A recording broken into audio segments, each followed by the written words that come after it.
So here I am after the Bowery number one whispered repeats, 108 whispered repeats. I must say that I've had another struggle today. I think, especially as I progressed, there was a sense of is as if I couldn't finish.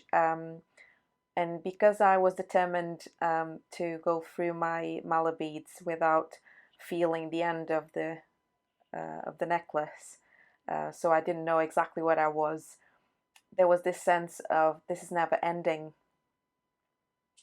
And then when I got to the last bead, I felt a bit silly because there was this sense of release or relief, but at the same time it was like obviously there's an ending, and nothing lasts forever, and this is for your own good.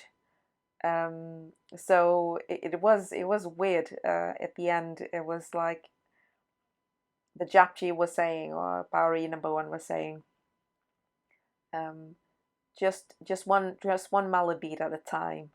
Just concentrate on each mala bead at a time, and you'll get to your destination when it's time. The other thing that I was actually happy to do this today because this Bowery, as you know what that I explained on the intro video for the Bowery number one, is for to helps with loss and grieving, and also with nightmares, and also as I explained on the first intro of my channel, uh, Raising Hope, that I'm going through a grieving process at the moment. And last night I had a dream about my dad, the person I lost last year. It wasn't especially comfortable. It was more like a nightmare than a dream, and I was having certain tightness in my belly area, like a knot, after I've had that nightmare. Um, and as I progressed with reciting whispering Pari number one, the knot started to disappear slowly.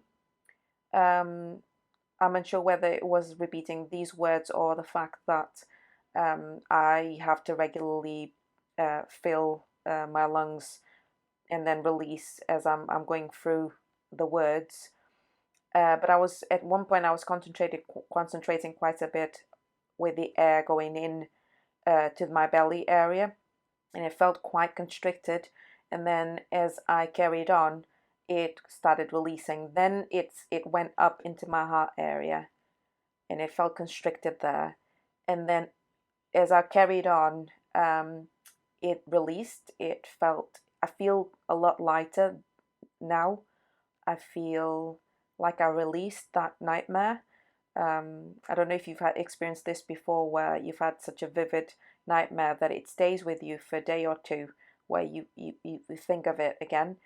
And now it feels at least a lot not as heavy as it felt before, actually quite light.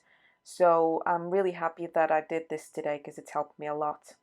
So I definitely would recommend when you have a difficult nightmare to try this out, either by whispering or singing it, or the way that you might want to do it. Uh, and again, as I said before, you don't need to do the 108 times. It's brilliant if you do, because it does help you process. As I say, every time I do the 108 repeats, it doesn't matter what form, I go through a mental process. So that helps. It's almost like it starts, it develops, it becomes really strong through the practice, and then it resolves at the end.